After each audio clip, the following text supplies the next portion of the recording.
Agora, em relação a Florestan Fernandes, eu acho importante dizer o seguinte.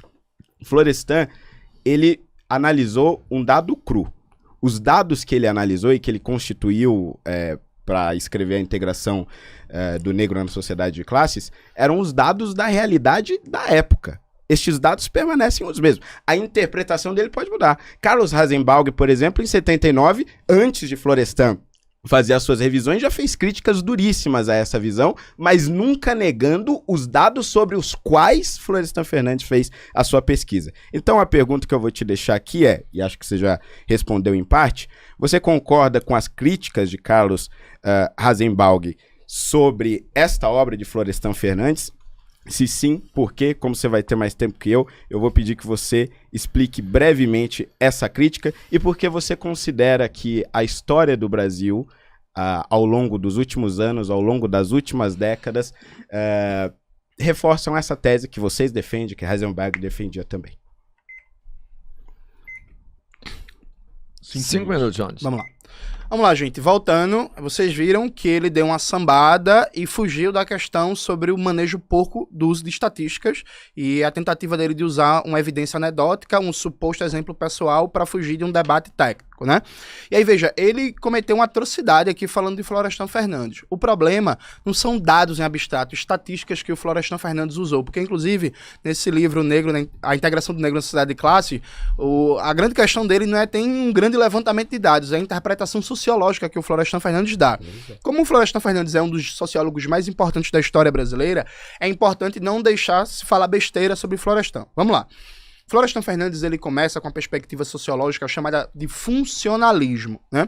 Então, as primeiras obras sociológicas de Florestan Fernandes têm muito uma perspectiva eclética, que é uma mistura... Ecletismo é uma mistura de teorias diferentes, né? Então, é uma mistura ali de funcionalismo, weberianismo e bebendo um pouco de marxismo. As primeiras obras do Florestan, no âmbito do projeto da Unesco para estudar a questão racial no Brasil, o Florestan partiu de uma perspectiva equivocada, que é: o racismo no Brasil é falta de modernização da sociedade brasileira. Então você tem uma permanência do antigo regime colonial escravagista. A permanência desse antigo regime não foi ainda totalmente suprimida pelo desenvolvimento da sociedade competitiva, que é como o Florestan Fernandes, nos anos 50 e começo dos 60, chamava o capitalismo, e que a modernização do Brasil, ou seja, o desenvolvimento das relações capitalistas, tende a superar esses aspectos do antigo regime colonial escravagista. A partir disso, com essa chave, o Florestan Fernandes ele trabalha quase que numa dicotomia entre moderno e atrasado. Então esse debate, por exemplo, qual foi o grande problema da população negra no pós-abolição? Ela não estava preparada para o mercado de trabalho quando veio a abolição. Isso, inclusive... Até do ponto de vista estatístico dá para questionar isso, porque quando aconteceu a abolição no Brasil, só 5% da população brasileira era de escravizados, né? Quando veio a abolição, a maioria das pessoas negras já não eram mais escravizados e você tinha milhares de pessoas negras, inclusive, integrados no mercado protocapitalista que estava ali nascendo, principalmente no trabalho portuário, de ferrovias e por aí vai. O Florestan Fernandes, ele vai percebendo com o próprio desenrolar do desenvolvimento capitalista brasileiro que o desenvolvimento capitalista no nosso país, crescimento da economia, a industrialização, o Brasil se torna uma das 10 maiores economias do mundo, não acaba com o racismo. Então o Florestan Fernandes ele muda a análise, ele percebe que o racismo não é um mero resíduo da sociedade antiga, da sociedade colonial que não foi superada ainda pelo desenvolvimento capitalista, que no pós-abolição a classe dominante brasileira refuncionaliza uma ideologia de superioridade racial, criando um moderno racismo que tem continuidades com o período da escravidão, mas é diferente, está adaptado ao sistema capitalista. Eu escrevi um texto, Nelson Werneck Sodré, A Revolução Brasileira e a Questão Racial. Acho que esse é o título, tá no blog da Boitempo, em que eu faço uma análise do livro do Nelson Werneck Sodré, a introdução à Revolução Brasileira. Inclusive, sobe para minhas redes sociais, Maxwell, por favor, esse texto. Nesse texto eu mostro que Sodré, Robertinho, criticava o Florestan Fernandes, porque o Sodré mostrava que o processo de desenvolvimento capitalista brasileiro, por si só, não ia remediar a situação da população negra.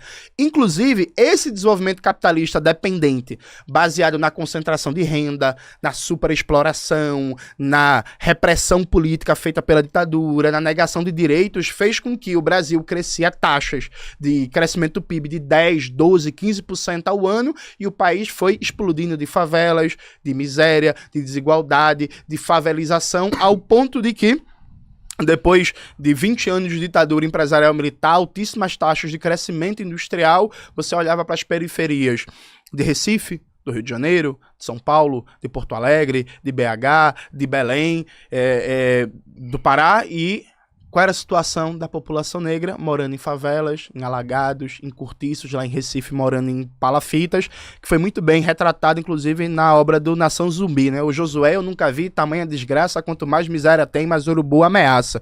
Então, veja, o Florestan Fernandes, ele abandona essa perspectiva. Ele abandona essa perspectiva já a partir da segunda metade dos anos 60, quando ele se aproxima do debate sobre capitalismo dependente, e nos anos 80 o Florestan Fernandes muda totalmente a obra dele. Então, assim, tu quer pegar o quê? Tu quer pegar o Florestan Fernandes do começo da carreira dele, e quer ignorar o que o Florestan Fernandes escreveu nos anos 60, 70, 80 e 90, antes dele morrer? É isso mesmo? 2 minutos, Holiday. É impressionante, gente. Ele gosta, né, de fazer essa imagem intelectual, mas ele disse que Florestan começou a mudar essa perspectiva na década de 1960. A integração do negro na sociedade de classe foi publicada em 1965.